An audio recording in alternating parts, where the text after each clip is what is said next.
In this video, I'm going to show you how you can change roles of members on ClickUp. So if you want someone to be a member, a guest, or even an admin, or just be a member with limited access, you can make these changes in ClickUp. To do this, it's quite simple. Just follow these steps. If you find this video helpful, I'll kindly request that you support me by liking the video and also by subscribing to this channel.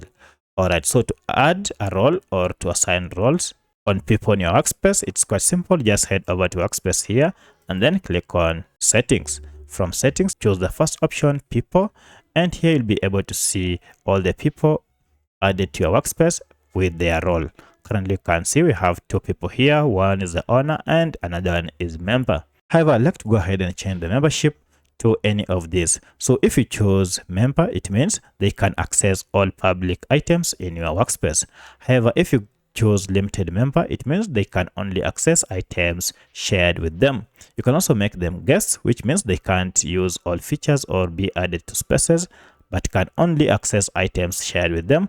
And also you can make them as admin, meaning they can manage spaces, people, billing, and other workspace settings. So for my case, I like to change this from member to limited member, and this change will go ahead and be captured immediately. So that's how you can change roles on ClickUp. If you have any other question, kindly let me know in the comment section. Otherwise, thanks for watching and let's meet in the next video.